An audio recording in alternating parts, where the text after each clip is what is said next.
नमस्कार विद्यार्थी मित्रों, मी आपला रमेश सारथी गोरा राजाजी कॅम्पस इंग्लिश ग्रामर मध्ये आपलं स्वागत आहे. विद्यार्थी मित्रों, आपण सिंपल, कंपाउंड आणि कॉम्प्लेक्स हे सेंटेन्सेस आपण शिकत आहोत. या सेंटेन्स मध्ये एनालिसिस झालेला आहे. आपला सिंपल सेंटेन्स, कंपाउंड सेंटेन्स आणि कॉम्प्लेक्स सेंटेन्स या तिन्ही वाक्यांचा एनालिसिस झालेला आहे. आणि या व्हिडिओमध्ये, या क्लासमध्ये सिंथेसिस शिकूया बेटा. आपण synthesis of simple sentence. Synthesis म्हणजे इथं वाक्यांना जोडणे. एनालिसिस मध्ये आपण वाक्य विभाजन केले होते वाक्याला, आणि इथं सिंथेसिस मध्ये वाक्यांना जोडतो बेटा आपण. Combining the sentences. So let's see. Two or more simple sentences can be combined into a simple sentence in the following ways. हे इंग्रजीमध्ये आहे बेटा, लिहून घ्या. मराठीत सांगतोय. दोन किंवा त्यापेक्षा जास्त साधे वाक्य एक साधे वाक्यामध्ये जोडता येतो बेटा. इथं काही नियम आहेत, तर मग बघूया बेटा. फर्स्ट, पहिला बेटा, बाय युजिंग अ पार्टिसिपल. म्हणजे दोन साधे वाक्यांना, दोन सिंपल वाक्यांना एक सिंपल वाक्य करण्यासाठी, एक साधा वाक्य करण्यासाठी एक पार्टिसिपल वापरतो बेटा. आपण अगोदरच्या क्लासमध्ये पार्टिसिपल्स आपण शिकलेले आहोत. पार्टिसिपल, जिरंड आणि इन्फिनिटिव्ह हे व्हिडिओ, हे धडा ज्यांनी पाहिले नाहीत त्यांनी प्लेलिस्ट मध्ये जाऊन पार्टिसिपल्स, जिरंड्स अँड इन्फिनिटिव्ह पाहणे, ज्याने करून तुम्हाला चांगल्या प्रकारे समजेल. पार्टिसिपल दोन असतात बेटा. इंग पार्टिसिपल, क्रियापदाला आयएनजी जोडलं ते इंग पार्टिसिपल होतोय. आणि तसेच पास्ट पार्टिसिपल, क्रियापदाचा जे तिसरं रूप असतो बेटा त्याला पास्ट पार्टिसिपल म्हणतोय. म्हणजे इंग पार्टिसिपल, प्रेझेंट पार्टिसिपल किंवा पास्ट पार्टिसिपल दोन्हीपैकी कोणताही एक वापरून दोन सिंपल सेंटेन्सना एक सिंपल सेंटेन्स करता येतो बेटा. बघूया. शी लुक्ड एट मी एक वाक्य आहे बेटा. शी वेंट अवे दोन वाक्य आहेत. हे दोन्ही सिंपल सेंटेन्स आहेत बेटा. मग या सिंपल सेंटेन्सच्या दोन्ही सिंपल सेंटेन्सना एक सिंपल सेंटेन्स करता येते पार्टिसिपल वापरून. पहा बेटा इथं कसं आहे. Looking at me, she looked at me आहे. हा शी हे जे सब्जेक्ट आहे काढलेला आहे बेटा. लुक्ड हे ह्याला पार्टिसिपल, प्रेझेंट पार्टिसिपल केलं बेटा. लुकिंग एट मी इथं फुल स्टॉपच्या ठिकाणी कामा घेतली बेटा. शी वेंट अवे. आणि इथं हे जे दुसऱ्या वाक्यामध्ये शीचं जे यस कॅपिटल आहे ते स्मॉल लेटर लिहिलं आणि शी वेंट अवे. अशा प्रकारे हे दोन साधे वाक्य हे पार्टिसिपलना, इंग पार्टिसिपलना बेटा ते एक साधं वाक्य करण्यात आलेलं आहे. तसेच दुसरं बघूया बेटा. They were tired of walking, they took rest. They were tired of walking एक वाक्य आहे बेटा. ते पायी चालून चालून थकलेले आहेत. आता हे दुसरं वाक्य आहे दे टुक रेस्ट. पहिलं वाक्य ते पायी चालून थकलेले आहेत. दुसरं वाक्य दे टुक रेस्ट, त्यांनी आराम केले. मग हे दोन वाक्यांना एक वाक्य करता येतो बेटा. पहा बेटा इथं असंच आहे बेटा. इथं देखील हे जे सब्जेक्ट आहे दे ते काढलेलं आहे, आणि दे वेर हे जे सहाय्यकारी क्रियापद वेर आहे ते पण काढलं बेटा. इथं टायर्ड, हे जे टायर्ड आहे हे टायर्ड इथं घेतलं बेटा. Tired of walking, tired of walking, they took rest. म्हणजे हे जे पायी चालून त्यांनी थकले होते ते आराम करत आहेत. हे सिंपल सेंटेन्स आहे बेटा. अशा प्रकारे हे जे दोन सिंपल सेंटेन्स ना एक सिंपल सेंटेन्स करता येतोय. नेक्स्ट, तर दुसरा बघूया बेटा. By using an infinitive. आताच मी सांगितलं बेटा पार्टिसिपल इन्फिनिटिव्ह. हे आपले अगोदरचे व्हिडिओ आहे. ज्यांनी हे व्हिडिओ पहिली वेळेस बघत असतील कृपया प्लेलिस्ट मध्ये जाऊन पार्टिसिपल्स, इन्फिनिटिव्ह आणि जिरंड्स बेटा हे पाहणे, म्हणजे तुम्हाला चांगलं समजेल बेटा. बघूया इन्फिनिटिव्ह कसा होतोय. He has some obligations, full stop, he must complete them. He has some obligations. Obligation म्हणजे बेटा जबाबदारी. त्यांना काही जबाबदारी आहेत. ही मस्ट कम्प्लीट देम, ते जबाबदारी त्यांना पूर्ण करायचं आहे. हे दोन्ही सिंपल सेंटेन्स आहेत बेटा. मग याला एक सिंपल सेंटेन्स कसे करता येते, काय वापरून येतं, इन्फिनिटिव्ह, टू इन्फिनिटिव्ह वापरून बेटा. पहा. ही हॅज सम ऑब्लिगेशन्स, हे जे पहिलं वाक्य आहे ते जसंच तसं लिहिलं बेटा. आणि हे जे फुल स्टॉप आहे ते फुल स्टॉप काढलं. बाकी पूर्ण शब्द काढले, फक्त टू लिहिलं बेटा आणि complete. He has some obligations to complete. अशा प्रकारे हे दोन वाक्यांना टू इन्फिनिटीना एकच वाक्य करता येतं. आणि दुसरा बेटा, she is very weak, she cannot walk. ती खूप कमजोर आहे, ती चालू शकत नाही. हे दोन वाक्य आहेत बेटा इथं. आणि या दोन वाक्यांना एक वाक्य करता येतं. कसे बेटा? She is too weak to walk. हे बेटा यूज टू आपण जे शिकतोय बेटा, रिमूव्ह टू यूज टू, असं हे वाक्य आहे बेटा. She is too weak to walk म्हणजे ती चालण्यासाठी खूप कमजोर आहे. आणि तसेच तिसरा, by using a preposition with a noun or gerund. म्हणजे हे दोन सिंपल सेंटेन्सना एकत्र म्हणजे एक सिंपल सेंटेन्स करण्यासाठी प्रिपोजिशन नाउनना किंवा जिरंडना वापरून करतात बेटा. बघूया मग इथं. द बिल्डिंग सिंपल सेंटेन्स आहे. The lesson was not completed हा दुसरा सिंपल सेंटेन्स बेटा. इथं दोन वाक्य आहेत. द बिल्डिंग एक वाक्य, the lesson was not completed दुसरा वाक्य. घंटी वाजली परंतु धडा पूर्ण झालेला नव्हता. बघूया मग ह्याला एक सेंटेन्स कसं केले. The bell rang before the lesson was not completed. पहा बेटा इथं प्रिपोजिशन काय लिहिलं? बिफोर. बिफोर प्रिपोजिशन लिहून या दोन वाक्यांना एक वाक्य केले. द बेल रँग फुल स्टॉपच्या ठिकाणी बिफोर लिहिलं बेटा. आणि इकडचं जसंच वाक्य तसं the lesson was not completed जसं तसं वाक्य ते घेतली बेटा. अजून एक एक्झाम्पल आहे तेही बघूया बेटा. She has visited many times, she still forgets the way. हे वाक्य आहे बेटा. म्हणजे तिनं खूप वेळेस आलेली आहे, तिनं हे रस्ता विसरत आहे. हे दोन वाक्य आहेत.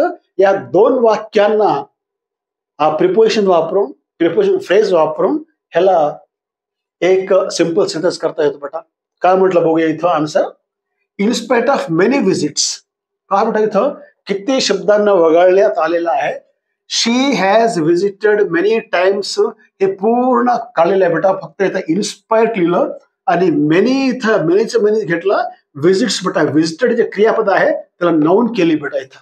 शी फॉरगेट्स द वे ती वाट विसरते. In spite of many visits comma she forgets the way हा एक सिंपल सेंटेन्स आहे बेटा.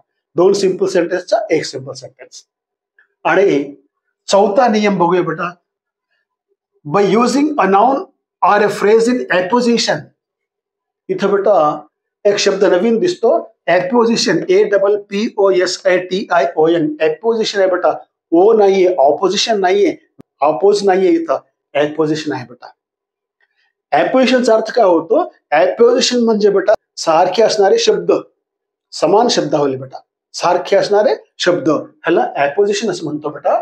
म्हणजे एक नाउन किंवा फ्रेज हे सारखे अर्थ असलेले शब्द वापरून हे दोन सिंपल सेंटेन्सना एक सिंपल सेंटेन्स करता येतो बेटा. बघूया काय म्हणतं इथं. This is my wife full stop, her name is Kala full stop. हे दोन वाक्य आहेत बेटा इथं. हे माझी पत्नी आहे, तिचं नाव कला आहे. हे बेटा वाईफ आणि कला दोन्ही एकच आहेत बेटा इथं. सो हे एक वाक्य कशी केली त्यांनी. दिस इज माय वाईफ कला. इथं हर नेम इज हे तीन शब्द वगळण्यात आले. फक्त कला जे आहे ते घेतल्याला म्हणतो ॲपोजिशन बेटा. म्हणजे सारखे शब्द हे वापरतात इथं. आणि दुसरे एक्झाम्पल बघूया अजूनही समजतं चांगलं. This is the most useful book, it is read by many people. This is the most useful book म्हणजे हे खूप उपयोगी पुस्तक आहे. It is read by many people हे खूप लोकांकडून वाचले गेलेले आहे. पॅसिव्हाइज आहे बेटा. मग आता हे जे दोन सेंटेन्स आहेत त्याला ॲपोजिशन म्हणजे सारखे शब्द लिहून एक वाक्य कसं करता येते पहा. दिस नंतर कामा दिली बेटा, इज कट केला इथं, इज वगळण्यात आला. This the most useful book is read by many people. इथं बुक नंतर कामा आहे, is read by many people. This is read by many people. कोणता दिस म्हणजे कोणता? The most useful book. हे ॲपोजिशन आहे बेटा. हे दिस आणि द मोस्ट युजफुल बुक दोन्ही सारखेच आहेत, दोन्ही तेच अर्थ आहे. आणि इथं कामा दिली, इथं कामा दिली. हे द मोस्ट युजफुल बुक मधात लिहिले बेटा. हे मोस्ट युजफुल बुक नसलं तरीही this is read by many people असं म्हणता येतो बेटा. So this is noun or phrase in apposition, म्हणजे सारखे समान अर्थ असलेले शब्द पदावली, ह्याला एपोजिशन म्हणतो बेटा. आणि नेक्स्ट आहे पाचवा, by using an adverb and adverbial phrase. Adverb किंवा ॲडव्हर्ब फ्रेज हे वापरून दोन साधे वाक्यांना एक साधा वाक्य करता येतं बेटा. बघूया. ही एक्सपेक्टेड टू रीच देअर, एक सेंटेन्स आहे. ही फेल्ड, दुसरा सेंटेन्स आहे बेटा. दोन्ही सिंपल सेंटेन्स आहेत. मग ह्याला एक सिंपल सेंटेन्स कसं करता येते पहा बेटा. ही फेल्ड इथं घेतली बेटा सुरुवातीला. He failed unexpectedly to reach there. वाक्य आहे he expected to reach there, he failed, म्हणजे त्यांना तिथं पोहोचायचं त्यांची अपेक्षा होती परंतु ते अपयश झाले. आणि इथं हे वाक्य आलं बेटा, he failed unexpectedly to reach there. हे एक्सपेक्टेडला अनएक्सपेक्टेडली केलं बेटा, हे ॲडव्हर्ब केला टू रीच देअर, म्हणजे he failed unexpectedly to reach there. आणि दुसरं एक्झाम्पल बघूया. The sun rose, he did not wake up. The sun rose एक वाक्य आहे, ही डिड नॉट वेकअप एक वाक्य बेटा. दोन्ही सिंपल सेंटेन्स आहेत आणि ह्याला एकच सिंपल सेंटेन्स कसे केले बघूया. ही did not wake up by the sunrise, म्हणजे ही डिड नॉट वेकअप हे जे सेंटेन्स आहे त्याला सुरुवातीला घेतलं. द सन सब्जेक्ट आहे, रोज क्रियापद आहे आणि ह्याला काय केलं त्यांनी, by the sunrise adverb phrase केलेला आहे बेटा. त्याला बाय द सनराईज किंवा एट द सनराईज दोन्हीपैकी कोणताही एक लिहिता येतो बेटा. He did not wake up by the sunrise किंवा he did not wake up at the sunrise. आता सहावा बघूया बेटा.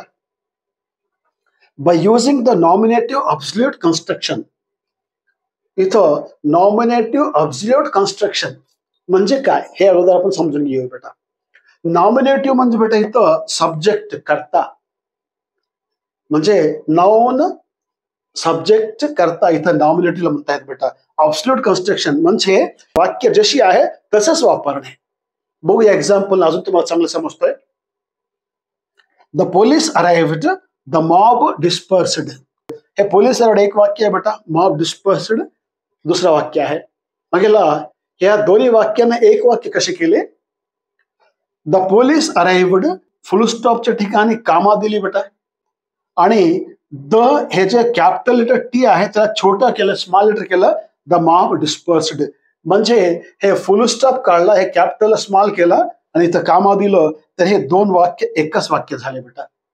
द पोलीस अराइव्हड कामा द मॉब डिस्पर्स्ड, एक सेंटेन्स बेटा. पहा, म्हणजे ह्याला म्हणतो नॉमिनेटिव्ह ऑब्सोल्यूट कन्स्ट्रक्शन. दुसरं example. The way was long full stop, the wind was cold. हे तसंच आहे बेटा. वाट लांब होतं आणि वार थंड होतं. इथं ह्या फुल स्टॉप मध्ये काय केलं, इथं द वे वॉज लॉंग कामा द विंड वॉज कोल्ड. हे सेंटेन्सचा कन्स्ट्रक्शन आहे बेटा इथं. सो अशा प्रकारे हे जे सहा जे नियम आहेत, या सहा नियमाने दोन किंवा त्यापेक्षा जास्त साधे वाक्यांना एक साध्या वाक्यामध्ये बदलता येतं बेटा. सो हे नियम आहेत सिंपल सेंटेन्सचे. आशा करतो तुम्हाला समजलं असेल. जर समजा तुम्हाला पहिली वेळेस जर समजला नसेल तर हे व्हिडिओ दुसरी वेळेस पहा बेटा, समजेल. 2-3 वेळेस पहा, आपोआप समजतंय. तरीही समजलं नसेल तर मला कॉमेंट बॉक्समध्ये तुम्हाला काय समजलेलं नाहीये, तुमची शंका काय कॉमेंट बॉक्समध्ये लिहा बेटा. मी तुमच्या प्रत्येक शंकेला उत्तर देतोय. ठीक आहे बेटा. या क्लासमध्ये इथं थांबूया आपण. पुढच्या क्लासमध्ये अजून एक टॉपिकना पुन्हा आपण भेटूया. तोपर्यंत all the best, take care.